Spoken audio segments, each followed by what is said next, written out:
क्या ठाकुरों की नाराजगी होगी खत्म? बीजेपी का देंगे आज साथ।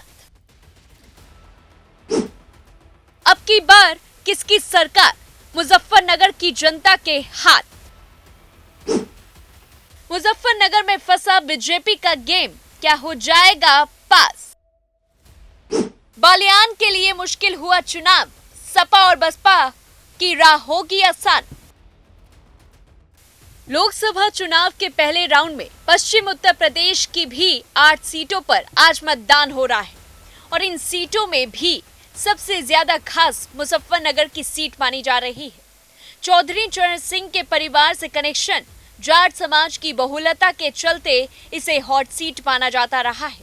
अक्सर कहा जाता है कि जिन सीटों से पश्चिम यूपी का चुनाव तय होता है उनमें से मुजफ्फरनगर एक है। इस बार यहां बेहद दिलचस्प मुकाबला है और नरेंद्र मोदी सरकार में मंत्री संजीव बालियान यहां से चुनाव लड़ रहे हैं। बसपा से दारा सिंह प्रजापति यहां मैदान में हैं, तो सपा के हरेंद्र मलिक उतरे हुए हैं। दोनों का ही बड़ा जनाधार है, जिसके चलते टाइट फाइट मानी भी जा रही है। संजीव बालियान के लिए बड़ी मुश्किल यह है कि भाजपा में ही अंतर्कलह की स्थिति है। इसके अलावा ठाकुरों की नाराजगी भी चिंता बढ़ा रही है। इस सीट का इतिहास भी ऐसा है कि चौधरी चरण सिंह जैसे नेता को भी 1971 में यहां से सीपीआई के ठाकुर विजयपाल सिंह के मुकाबले हारना पड़ा था। 1990 के बाद से अब तक भाजपा यहां 5 बार जीत चुकी है। इसके अलावा कांग्रेस, सपा और बसपा भी एक बार विजय हासिल कर चुके हैं। संजीव बालियान खुद यहां से 2014 और 2019 में जीत चुके हैं। पिछली बार तो वे चौधरी अजीत सिंह को 6,500 वोटों से हराकर जीते थे, लेकिन इस बार मुकाबला थोड़ा कठिन माना जा रहा है, जबकि जयंत चौधरी उनके साथ है। फिर भी एक समय यह है कि सरदना से पूर्व विधायक संगीत सोम उनसे नाराज चल रहे हैं। संगीत सोम का खेमा मानता है कि 2022 के चुनाव में वे विधायक नहीं बन सके, तो इसकी वजह बालियान का विरोध था। उनके चलते जाट वोट नहीं मिले और संगीत सोम हार गए। अब संगीत सोम समर्थकों का कहना है कि वे बालियान का वोट क्यों दें। भाजपा नेतृत्व ने कोशिश की है कि दोनों से सुलह करा ली जाए। खुद सीएम योगी आदित्यनाथ ने भी बालियान और संगीत सोम की मीटिंग ली थी, फिर भी संगीत सोम के तेवर नरम नहीं दिखे। इसके अलावा लगातार ठाकुरों की पंचायतें हो रही हैं, जिनमें भाजपा के विरोध के ऐलान हो चुके हैं। एक मुश्किल यह है कि सपा ने भी जाट कैंडिडेट हरेंद्र मलिक को मैदान में उतारा है। वे चरथावल से मौजूद विधायक पंकज मलिक के पिता हैं।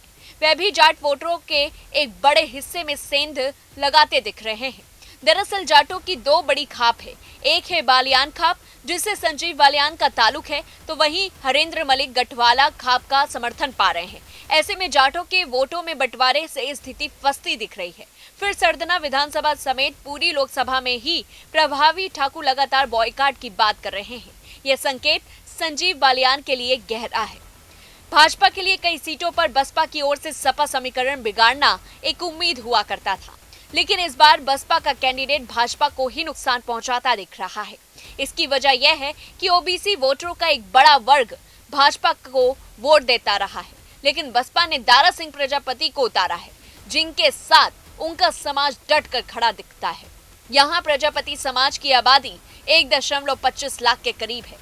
इस लिहाज से संजीव बालियान के पास मोदी के चेहरे और जयंत चौधरी के साथ से ही चुनाव जीतने की चुनौती है। अब ऐसे में देखना होगा कि आखिरकार मुजफ्फरनगर की सीट किसके हाथ होने वाली है, सपा या फिर बसपा, क्योंकि देखा जाए इस वक्त वहां पर राजपूत और ठाकुर, त्यागी और सैनी समाज जो है वो बीजेपी से नाराज चल रहे हैं और बीजेपी को वोट ना देने की कसम भी खाई गई है। इस पूरी रिपोर्ट को लेकर के आपकी क्या कुछ राय है, हमें कमेंट बॉक्स में जरूर बताएं और ऐसी तमाम बड़ी खबरों से जुड़े रहने के लिए देखते रहिए न्यूज़ 1 इंडिया।